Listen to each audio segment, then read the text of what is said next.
एक व्यक्ति ने एक वृक्ष को देखा, उस वृक्ष पर पके पके फल लगे हुए। पके फल को देख करके दौड़ा दौड़ा गया, उसने फल तोड़ा और खाने लगा। तो कहा कि जिसने देखा वो गया नहीं, जिसने देखा वो गया नहीं, और जो गया उसने भी उठाया नहीं, जिसने उठाया उसने भी खाया नहीं, और जिसने खाया उसने रखा नहीं। जिसने रखा वो पिटा नहीं, और जो पिटा वो रोया नहीं। तो रोया कौन? बताइए कौन रोया? तभी तो कहते कथा को ध्यान से सुनो, ये नहीं कि इधर से सुना और इधर से निकाल दिया। हमने दिन में भी बताया कि श्रोता अगर सोता तो बकता फिर बकता है, बकता ही रहता है फिर, क्योंकि श्रोता सो रहा है।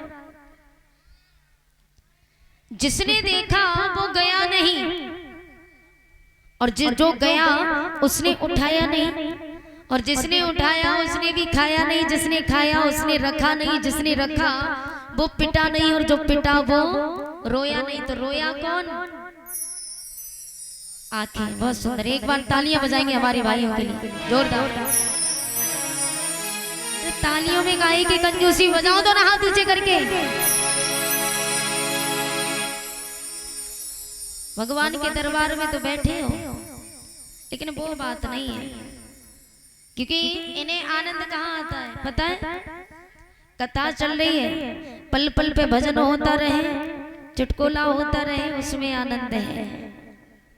लेकिन कथा जहाँ हो रही हो, कथा को कोई ध्यान से नहीं सुनता, इधर से सुना इधर से निकाल दिया। मैंने क्या कहा दिन में कि कथा एक औषधि मानी जाती थी पहले के जमाने में। वैद्य जब औषधि कूट करके, जड़ी बूटी कूट के पिलाते तो कड़वी लगती, मुंह बना जाता था इंसान। तो वैद्यों ने कहा कि इसमें शहद मिला करके खाओ, तो शहद के साथ दवाई को गटकने लगे, आनंद आता था, तो इतनी कड़वी नहीं लगती। तो इसी प्रकार आचार्य भी पहले कथा कहते थे, पहले कोई इंस्ट्रूमेंट नहीं था, कोई साउंड नहीं था, केवल रूकी रूकी कथा होती थी।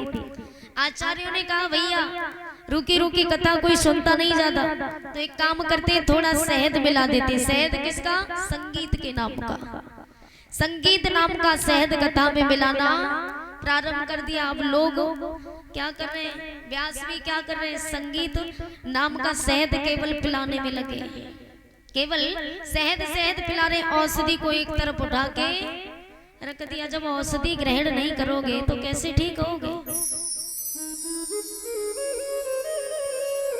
यानी फल किसने देखा? आंखों ने,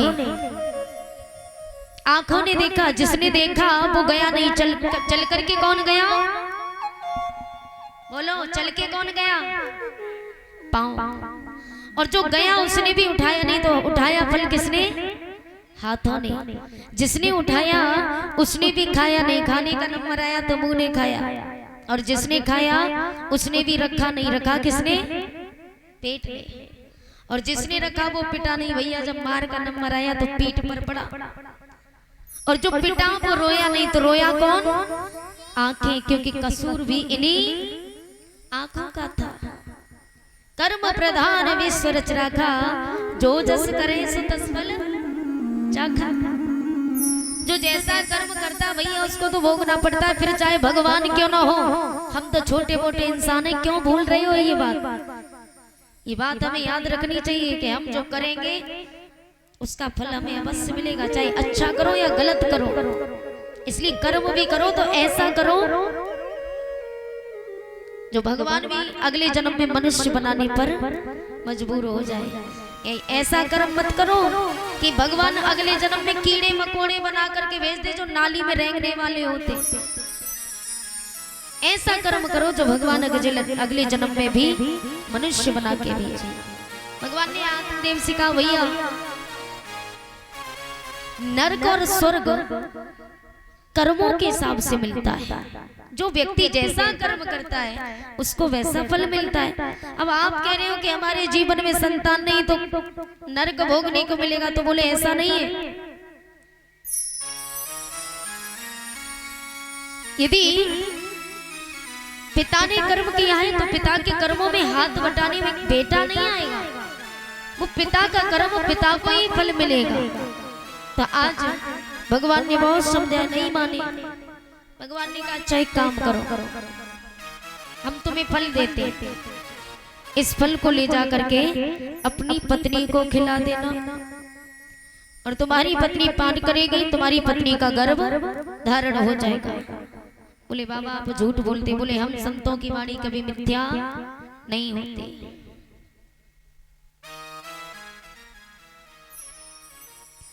भगवान कहते कि हम संतों की वाणी कभी मिथ्या नहीं होती।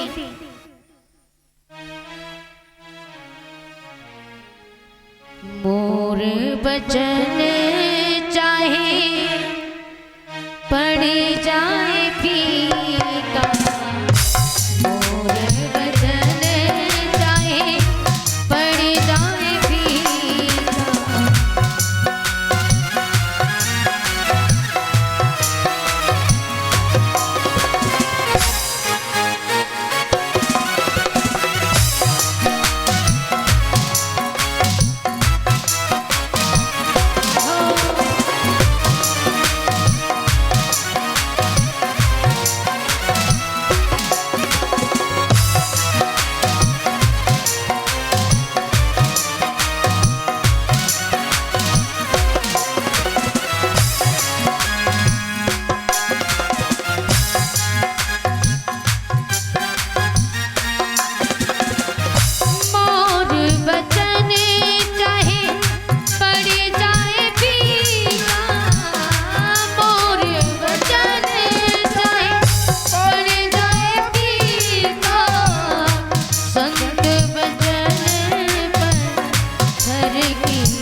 हम संतों की वाणी कभी मिथ्या नहीं होती। ब्राह्मण देव बड़े प्रसन्न हुए, फल को लेकर के अपनी पत्नी के पास में पहुंचे। पत्नी इसको जाकर के फल दिया और कहा इस फल को ग्रहण कर लेना, बहुत सुंदर संतान होगी। एक संत जी ने फल दिया है। फल देकर के आत्मदेव तो चले गए। पत्नी बड़ी दुखी हो गई, वो अपने जीवन में अपना गर्भ धारण करना नहीं चाहती थी। बोले मेरा गर्भ धारण हो जाएगा, मैं श्रृंगार नहीं कर पाऊंगी, पीहर नहीं जा पाऊंगी, घर से बाहर निकलना दुर्लभ हो जाएगा। इस बात से पत्नी को चिंता होने लगी। उसने वो फल खाया नहीं, रख दिया। कुछ क्षण बाद उसकी छोटी बहन आई। उसने कहा बहन क्या बात है? तो उसने सारी बात बताई। तो कहा चिंता न करो, इस फल को खाने की कोई आवश्यकता नहीं। बोले मेरे पास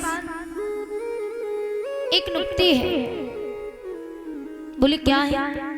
बोले तुम्हारे घर में धन है लेकिन संतान नहीं है, और मेरे घर में संतान है लेकिन धन नहीं है, तो मेरा गर्भ धारण है। एक काम करना, मेरे जो संतान होगी वो संतान मैं तुम्हें सौंप दूंगी, लेकिन इसके बदले मुझे धन चाहिए। बड़ी बहन ने कहा बोले ठीक है। फल को ले जाकर के गाय माता की नाक में डाल दिया। गाय माता ने फल को ग्रहण किया, पान किया। समय व्यतीत होता गया। धीरे धीरे नवमास भरपूर होने के लिए आए। 9 महीने व्यतीत होने के बाद उसकी छोटी बहन के गर्भ से पुत्र का जन्म हुआ। उसी पुत्र का नामकरण संस्कार किया तो उसका नाम धुंधकारी पड़ा। अब मैया का नाम है धुंधली। वो तो है ही धुंधली क्योंकि पति की सेवा करती नहीं, पति को गालियां देना, यही उसका काम था। पुत्र का भी नाम अपने जैसा रख दिया। क्या रखा? धुंधकारी। यथा नाम ततो गुणम। जिसका जैसा नाम होता है उसके अंदर वैसे गुण पाए जाते हैं। उसी के ठीक 8वें दिन बाद गाय माता के गर्भ से भी पुत्र का जन्म हुआ। उस पुत्र का नाम गोकर्ण पड़ा। गोकर्ण क्यों पड़ा? उसका सारा शरीर मनुष्य का था और उसके कान जो थे वो गाय के समान थे। कर्ण माने कान होते हैं।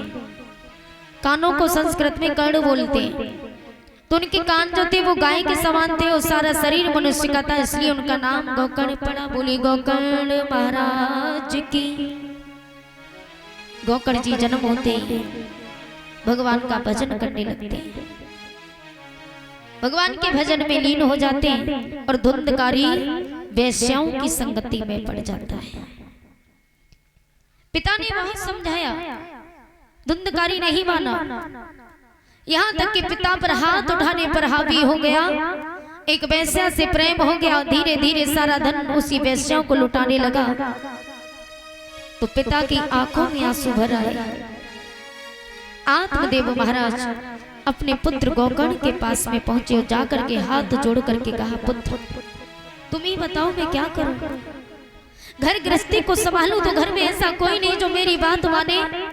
यदि मैं वन में जाकर के तपस्या करूं तो मेरे मन में वैराग्य नहीं है, मैं तपस्या करूं तो कैसे करूं, ये मन बड़ा चंचल है। गोकर्ण जी ने कहा, पिताजी देहि सीमाम सुधीरे अभिमतिम तेजुतम जहाय सुता सुधा ममतम तिम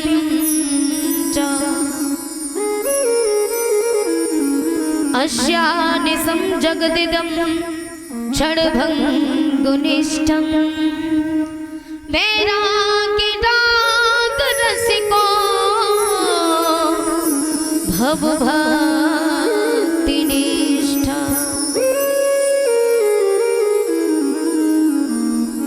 गोकर्ण जी कहते, पिताजी आप कहते हो कि मेरे मन में वैराग्य नहीं है, वन में तपस्या करें तो कैसे करें। तो मनुष्य की सबसे बड़ी गलती कौन सी है जानते हो? मनुष्य की सबसे बड़ी गलती कि वो अपने शरीर को ही आत्मा मान बैठा है। लेकिन हमें ये समझना ही होगा, हमें ये जानना ही होगा कि हमारा शरीर आत्मा नहीं है, तो फिर हम हैं कौन? अरे हमारा शरीर तो शुद्ध धातुओं से बना है, त्वक चरण मांस रुधिर रेत मज्जा हड्डी, इन शुद्ध धातुओं से हमारा शरीर बना है। लेकिन शरीर ही आत्मा नहीं है, तो फिर हम हैं कौन? तो गोकर्ण जी कहते हैं, पिताजी कुछ लोग होते ना जो शरीर पर अहंकार करते हैं, गुमान करते हैं। कोई थोड़ा बलवान हो, ताकत का घमंड दिखाएगा, अरे मेरे जितना बलवान कोई नहीं। कोई ज्ञान का घमंड दिखाता है, कोई किसी का घमंड, लेकिन जिसके अंदर घमंड आ गया उसे मिट्टी में मिलने में देर नहीं है। मैंने दिन में भी बताया कि झुकता वही है जिसमें जान होती है, वरना अकड़ना तो मुर्दे की पहचान होती है प्यारे। इसलिए जीवन को झुक के व्यतीत करो। अहंकार मिट्टी में मिला देता है। फिर किस बात का घमंड? इन हाथों का, इस शरीर का, या इस चेहरे का, या पैरों का, किस चीज का घमंड है? और जो लोग कहते हैं ना कि मेरा शरीर ही आत्मा है, तो शरीर कभी आत्मा नहीं हो सकता। कहते मैं हूँ, मुझसे बड़ा कोई नहीं। अरे मैं नहीं हूँ, हम कौन हैं? अरे हम तो एक दिव्य चिन्मयी शाश्वत अविनाशी आत्मा है, ये हमें जानना ही होगा। कि चल रे हंसा अपने देश को, और यहाँ नहीं कोई तेरा है। जग बालों का हुआ सवेरा, अपना हुआ अंधेरा है, अपना हुआ अंधेरा है। इस संसार में अंधेरा ही अंधेरा है। धर्म की दो बातें, धर्मम भजस्य सततम त्यज लोक धर्म, सेवस्य साधु पुरुषांत जेहि काम कृष्णा। तस्मात् केनापि पायेन मनः कृष्णे निवेशित। किसी उपाय से मन यदि गोविंद के चरणों में लग जाए तो यही भागवत धर्म है। तो प्यारे, ये जो गृहस्थी का जो अंधा कुआं है, मनः एव मनुष्याणाम। गौकर्ण जी कहते हैं, पिताजी आप कहते हो कि मन में वैराग्य नहीं है, वन में जाके तपस्या करें तो कैसे करें?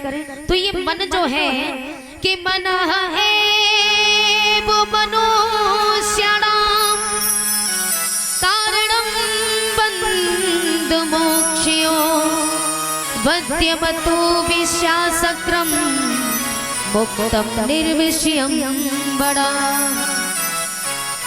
ये मन ही, मन एव मनुष्याणाम, मनुष्य का मन ही कारणम बंध मोक्षो, ये मन ही बंधन का कारण है और मन ही मोक्ष का कारण है।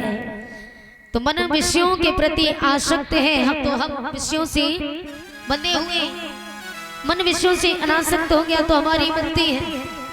कबीर जी कहते कि मन के मारे बन गए बन तज बस्ती माहे, कहे कबीर मन लालची ये कहूँ ठहरत ना। कि मन के हारे हार है और मन के जीते जीत, मन ही मिलावत राम सो और मन ही करत भजीत। तो ये मन भगवान का भजन नहीं करने देता। अब हम लोग सोचते हैं कि हम भगवान का भजन नहीं करते, ये मन भगवान का भजन नहीं करने देता तो हमारा कल्याण कैसे होगा, तृप्ति कैसे होगी? तो मन चंचल है, मन को यदि स्थिर रखना है तो भगवान का भजन करो। और भजन कैसे करना है?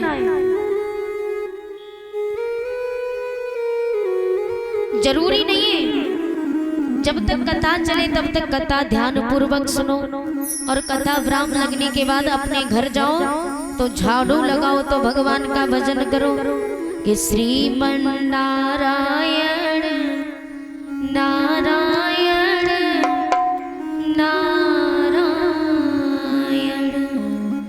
भजमन नारायण नारायण नारायण। कुछ भी काम करो, झाड़ू लगा रहे हैं तो हाथों से झाड़ू लगा रहे हैं, मुंह से तो नहीं लगा रहे ना। मुंह हमारा फ्री है ना, बिल्कुल बोलो। तो फिर मुंह से भगवान का भजन करो। बर्तन साफ करो तो बर्तन हाथों से साफ करेंगे, मुंह से नहीं, मुंह फ्री है, भगवान का भजन करो। क्योंकि इस कलयुग में भी भगवान का भजन नहीं कर पाया तो कभी नहीं कर पाओगे। पता है सतयुग में क्या होता था? सतयुग जब चलता था तो सतयुग में संत ऋषि मुनि महात्मा हजारों वर्षों तक तपस्या करते थे, तब उनका उद्धार होता था। त्रेता युग में हवन करने से, यज्ञ करने से उद्धार होता था।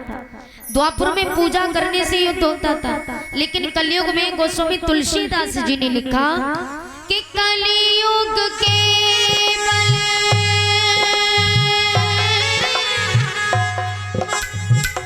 कलयुग के बल नाम धारा,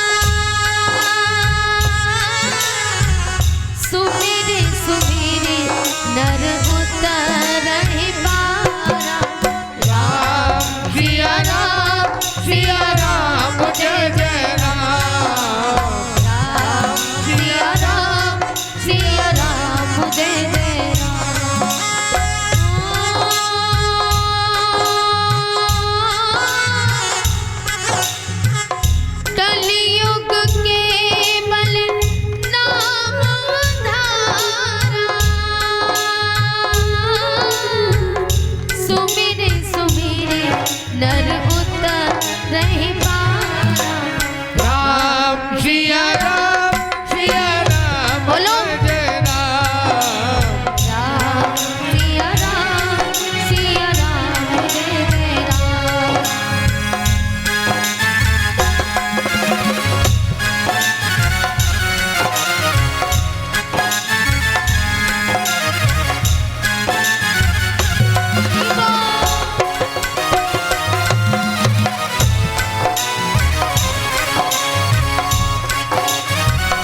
गोस्वामी तुलसीदास जी ने लिखा, कलयुग केवल नाम आधारा, सुमिरे सुमिरे नर उतरहि पार। ये केवल सुविधा कलयुग में है। दिन की कथा में भी मैंने आपको सुनाया था, ये आरक्षण भगवान ने कलयुग को दे रखा है। तो कलयुग में केवल नाम लेते रहो। कुछ लोग होते उपवास रखते हैं, व्रत रखते हैं, तो भगवान ये नहीं कहते कि हमारी खातिर भूखे मरो। अगर उपवास नहीं रखा जाता, अगर रख रहे हो, रख लेते हो, तो ये आपकी श्रद्धा है। लेकिन कुछ लोग क्या करते हैं, भगवान की पूजा तो करते हैं, मंदिर में जाएंगे, धूप बत्ती जला करके घुमाएंगे मंदिर में, और धूप बत्ती घुमाते जा रहे, लेकिन ध्यान कहाँ है? अब पूजा तो कर रहे हैं भगवान के मंदिर में खड़े होके, लेकिन ध्यान भोजन की तरफ है कि भगवान जल्दी जल्दी धूप बत्ती लगा दे, जल्दी जल्दी जल चढ़ा दे, जल्दी जल्दी भोजन कर ले। तो बताइए, ये पूजा पूजा है क्या? नहीं है। भगवान कहते भले अपना पेट भर के मेरी पूजा करो, लेकिन करो सच्ची आत्मा से। अरे कम से कम पेट भरा होगा तो पूजा में मन तो लगेगा, पर मन भटकेगा तो नहीं। तो पेट भर के पूजा करो, लेकिन करो सच्ची आत्मा से। तो कुछ भी काम करो, कल्याण तभी होगा। कलयुग केवल नाम आधारा, केवल नाम लेते रहो हरि का। सुमिर सुमिर नर उतरहि पारा, ये नाम लेते लेते उद्धार हो जाएगा। और ये केवल आपके लिए नहीं, आपके लिए भी है। आप भी कुछ काम करो, ये नहीं कि केवल लड़ाई में आगे हो। लड़ाई हो जाए तो मैंने देखा है लोग क्या कहेंगे, अरे मैं किसी से कम थोड़े हूँ, ज्यादा से ज्यादा 1 बीघा बिछ जाएगी, बेच दूंगा, लेकिन तुझे नहीं छोड़ूंगा। इन कामों में बहुत तेज है। अगर कोई कहे कि भैया भगवान की पूजा करो, तो नहीं, शर्म लगती है इनको। और अगर कोई पूजा करे भी तो मोहल्ले के करने नहीं देते। मोहल्ले के क्या सोचते हैं, ये महिलाएं सोचती हैं, माताएं सोचती हैं, अरे बड़ी पुजारन बनती है, बड़ी दिखावा कर रही है, देखो पूजा कर रही है। अरे क्या पता ढोंग कर रही, क्या कर रही है। तो माताएं पूजा नहीं करने देती। अरे तुमसे नहीं होता तो दूसरे के क्यों खिल्लियां उड़ा रहे हो? तुम्हें करनी है तुम भी करो, कोई हाथ थोड़े ही पकड़ा है। भगवान तो सबके